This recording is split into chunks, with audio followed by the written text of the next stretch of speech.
Masalah muncul lagi. Ban mobil yang kami tumpangi sebelah kiri belakang terperosok ke dalam lubang.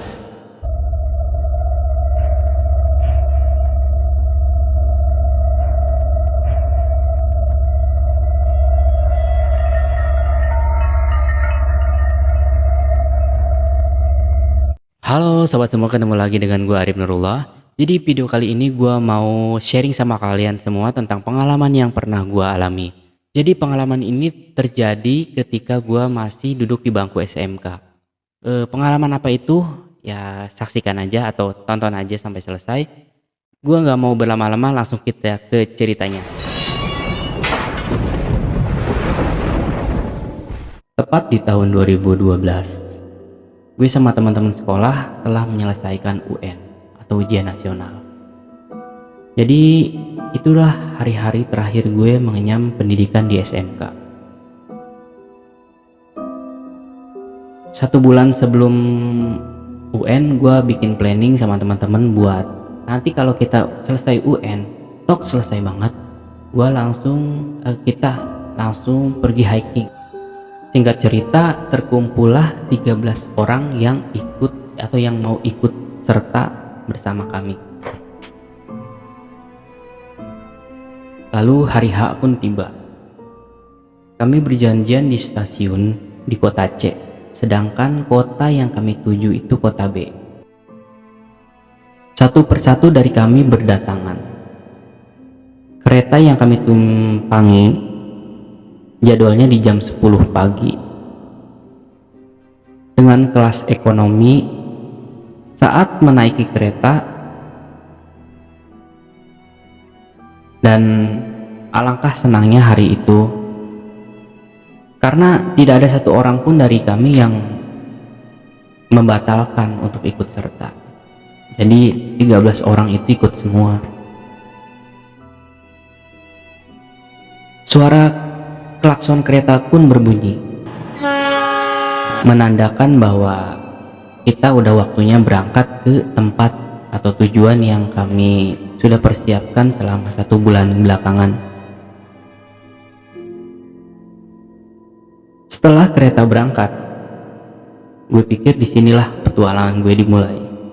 Indahnya pemandangan saat naikin kereta antar kota itu sangat menakjubkan.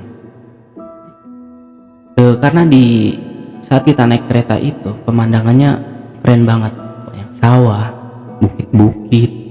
Selain kami bisa melihat pemandangan, kami pun berjalan-jalan di antara gerbong ke gerbong gitu ya, melihat keseruan orang lain saat menaiki kereta. Ada juga kakek-kakek dan juga nenek-nenek yang duduk berduaan sambil mesra-mesraan. Dan juga ada sepasang suami istri yang membawa 2 anaknya yang lucu-lucu banget. Mereka tertawa, bercanda, yang membuat kebahagiaan gue bertambah gitu. Seketika dari jauh gue kaget ya, ada yang teriak-teriak, sedikit teriak sih. Dia bilang teriaknya, nasi pecel, nasi pecel. Wah, gue kaget kan, kok di kereta ada yang jualan nasi pecel gitu. Ternyata pas dia nyamperin ke gue, ternyata benar dia jualan nasi pecel. Ini for your information aja ya, ketika di tahun 2012 itu di kereta itu masih banyak yang berjualan pedagang kaki lima. Mungkin ada juga yang berjualan nasi uduk, nasi kuning, nasi apalah itu, terus juga aksesoris HP, gorengan, hampir semuanya ada itu di dalam kereta. Gue nggak ngerasa risih, tapi gue malah ngerasa gue terbantu ketika gue pengen minum, lapar, ya ada gitu. Ya mungkin sekarang juga ada, tapi sekarang itu disediain sama PT KAI ya mungkin ya, atau masih ada yang jualan, ya gue nggak tahu ya. Mungkin kalian bisa komen di kolom komentar buat yang belum lama naik kereta, masih ada nggak sih yang jualan di dalam kereta, karena gue udah lama banget ya nggak naik kereta api khususnya. Nah, teman-teman gue juga ikut beli. Setelah makan, rasa ngantuk pun tiba. Ngantuk banget, setelah makan ngantuk. Pas gue mau menjemin mata, ada kakek-kakek duduk di samping temen gue nih. Gue kan ada tiga bangku, gue pinggir jendela, terus temen gue, terus juga ada kakek-kakek yang baru duduk. Kakek itu pun bertanya, "Reka mana tong?" Bahasa Sunda yang artinya mau kemana dek. Temen gue juga jawab, "Bade ka gunung." Terus kakek bilang begini, "Oh saya di ditu mah tempat sajarah, pemodeui keur ujang nu keneh sakola nambah pengetahuan. Ngan kade kabeh tempat biasa jadi jore, biasa oge jadi sae, tergantung ku kalakuan urangna. Tong sok asal ucap, tong oge sok asal miceun," yang artinya jangan asal berucap, jangan juga asal buang sembarangan. Bisa jadi buang sampah sembarangan, BAB sembarangan, buang air kecil sembarangan, ataupun buang ludah atau ngelubah sembarangan. Ngeludah sembarangan nggak boleh. Jangankan di gunung, di kota pun kalau kita buang BAB sembarangan atau buang air kecil sembarangan, itu pasti diomelin orang ya. Setelah itu gue lanjut tidur dan sampai di stasiun tujuan yang ternyata waktu udah nunjukin jam 4 sore. Bayangin, dari jam 10 pagi sampai jam 4 sore gue di kereta. Keretanya lama banget karena memang kereta yang kita tumpangi itu kereta ekonomi, yang setiap stasiun besar itu keretanya berhenti untuk naikin dan nurunin penumpang.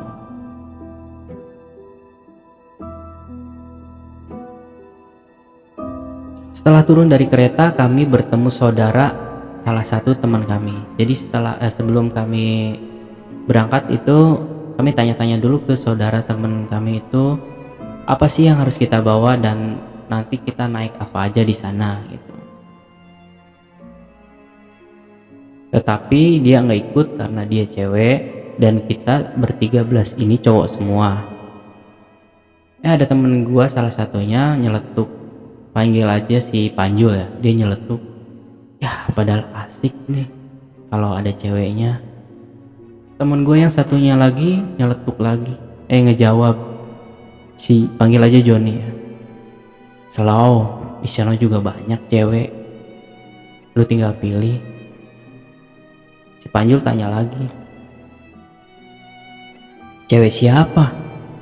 "Ya lu tinggal pilih aja, di sana banyak. Mau cewek yang di atas pohon apa di kali?" Sambil bercanda mungkin ya. Cuman gue agak risih dengan perkataan mereka ya. Gue sempat ingat kata-kata kakek-kakek yang tadi, jangan asal ucap. Terus setelah mendengarkan arahan dari saudara temen, kami pun langsung bergegas naik angkot di sekitar stasiun. Mengingat waktu udah jam 4:30 sore. Karena angkot tersebut trayeknya tidak sampai ke tujuan kami, ke gunung tersebut, kita diturunin di pasar. Ketika kita mau turun, masalah mulai datang. Sopir angkot menyuruh kita membayar dengan jumlah 14 orang.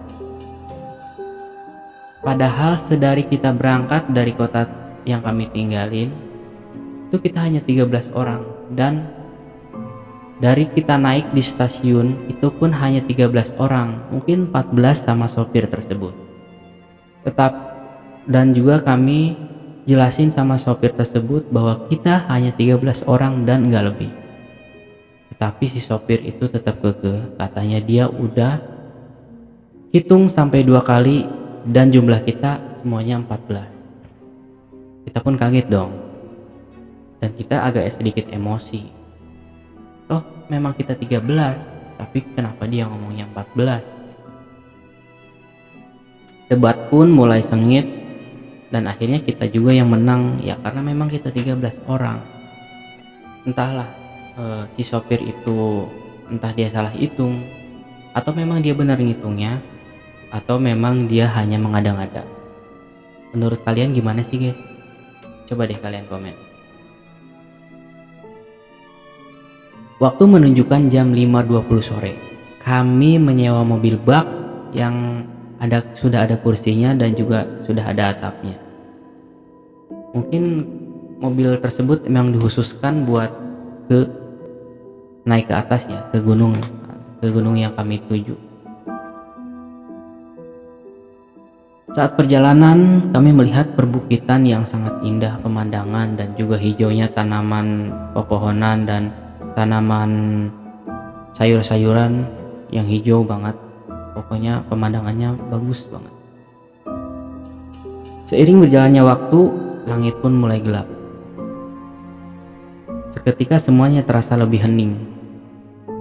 Mobil mulai menanjak, jalan yang tadinya halus, jalan aspal yang halus, mulai berubah ke jalan-jalan yang berlubang, dan mobil pun mulai bergoyang menghindari lubang-lubang di jalan. Rumah-rumah warga pun mulai jarang kami jumpai, hanya saat ada satu atau dua, itu pun jaraknya sangat berjauhan. Yang ada di pikiran gua, kok itu orang pada berani banget ya punya rumah di sana, nggak punya tetangga dan juga nggak ada lampu penerangan. Tetapi mungkin itu bisa jadi cuman rumah buat mereka singgah ketika mereka bercocok tanam di kebun, atau memang mereka tinggal di situ juga. Mungkin kalau ada di sini yang nyimak orang yang tinggalnya di daerah pegunungan, kalian bisa coba sharing juga sama kita. Emang itu rumah yang mereka tinggalin atau itu hanya rumah buat mereka singgah sementara ketika mereka bercocok tanam? Coba komen ya. Dan sepanjang jalan yang kami lihat hanya ada pepohonan yang besar-besar banget, dan juga banyak pohon pisang yang katanya pohon pisang itu pohon yang sangat nyaman buat makhluk halus. Benar gak sih sob? Coba kalian komen, benar atau enggak?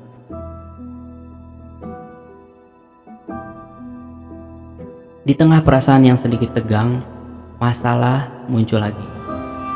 Ban mobil yang kami tumpangi sebelah kiri belakang terperosok ke dalam lubang, yang membuat mobil tersebut stagnan, gak bisa maju dan juga gak bisa mundur, yang memaksa buat kami harus turun semua dan mendorong mobil ke belakang supaya mobil tersebut bisa belok ke kanan dan ambil jalur sebelah kanan.